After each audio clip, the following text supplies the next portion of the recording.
Assalamu alaikum wa rahmatullahi wa barakatuh. Bismillah, alhamdulillah, salatu wassalamu ala rasulillah wa ala alihi wa sahbihi wa man wala. Welcome back to another episode of Friday Naseeha.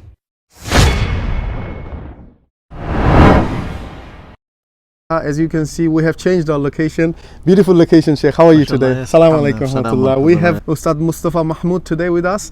The topic of the khutbah was the importance of establishing a masjid in the West. Sheikh, before we proceed, I want you to please, this is a request from a lot of brothers that last time we could not do it. If you can just recite few verses, Sheikh, whatever you like, Inshallah, from the Quran. The recitation, mashallah, your voice reminds me of 𝒂𝒃𝒐𝒗𝒆 Sudais.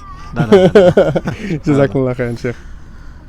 أعوذ بالله من الشيطان الرجيم.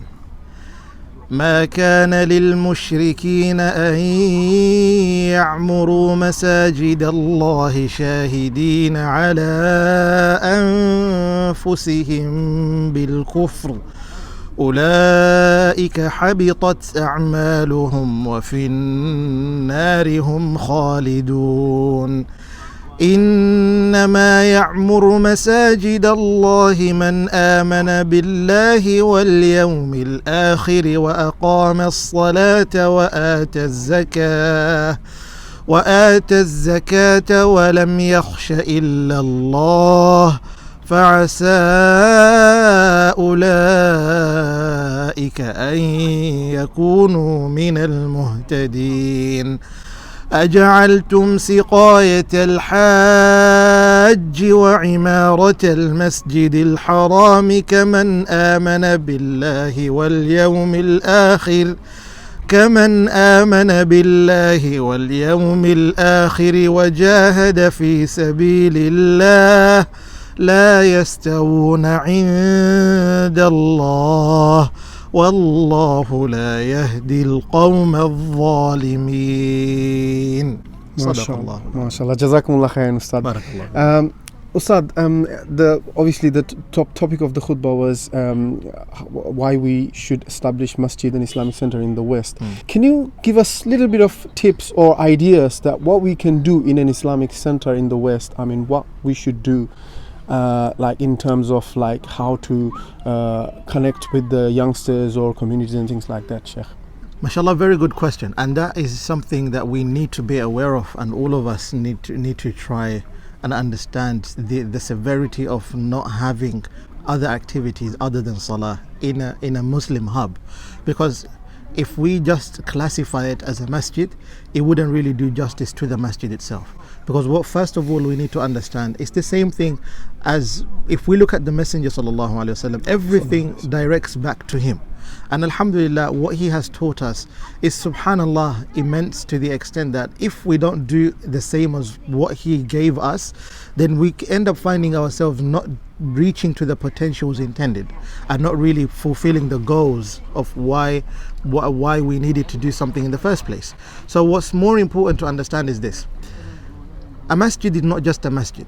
A masjid is a connecting place, a place where people network together, a place where people they receive assistance and help when needed, a place where the younger generation, they can have somewhere to go if they are, let's say for example, our children like to go so many places, okay?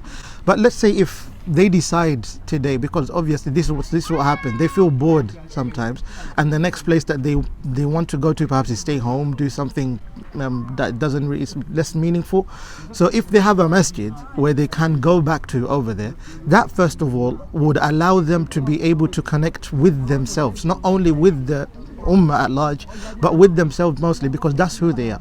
Now, what should we do in order to ensure that this comes to life? Should a masjid be an area where knowledge is only given, or is it should be a place where there's only knowledge in terms of Islam, like a maktab, or maybe everyday halaqah lectures and that? La, that's not what it should be about. But there should be other activities which me and you, as part of the community of the masjid, where it is, whether in Dartford over here, whether where you are around the world, as long as you're watching this, what you need to understand is that you are the masjid. You are the community. You are the one responsible of taking it forward. It doesn't mean that a certain group of people or the trustees of the area should do the something, should do the activities. But if me and you, okay, let them do the activity, let them arrange, but who's going to participate? It's me and you. Who's going to bring in the family? It's me and you. Who's going to ensure that these activities do happen? It's me and you. Their job, if they take their position on just to ensure that there is such, for example, like 2 days ago, we had a youth scheme in my area. That youth scheme is something that a masjid needs. And what were the children doing? They went to go-karting. They had snooker in there. They had badminton. They had football inside the masjid, and there was a park nearby. Now you find that it was only organized with one brother. And you know what's fascinating? The fascinating thing is that families, they're looking for these type of activities, and they're willing to spill in as much money as they want. This is what we need. You get what I mean? Yes. So these things don't only happen by us saying we need a masjid, we need somewhere to pray, but a masjid shouldn't just be a masjid. A masjid should be a place where we network. A masjid should be a place where we can refer back to. Get together. A masjid where we should take it as a home. It should be our second home. A home is not only a place where you sleep and wake up and eat. A home is somewhere where you can go back to and find comfort.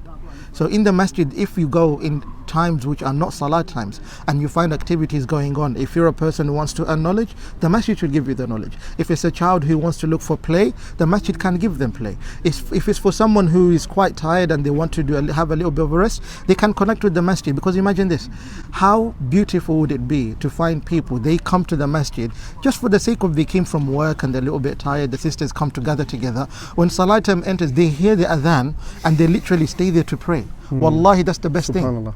That's the best thing that we need. Beautiful. But it doesn't happen unless I, as Mustafa, and another one as Ahmed, another one as Zainab, another one as Mahmood, anyone, they need to come in and make it happen. Make it happen. Others can do the other main work, all right, but we are the ones to make it happen. Yeah, we have to bring in the participation, inshallah. Jazakumullah khairan for coming, Sheikh, mashallah, and inshallah we want to see you again. Inshallah. Jazakumullah khairan, my dear brothers and sisters. Inshallah we'll see you next week, inshallah, with another Friday Naseeha. Assalamu alaikum wa rahmatullahi wa barakatuh.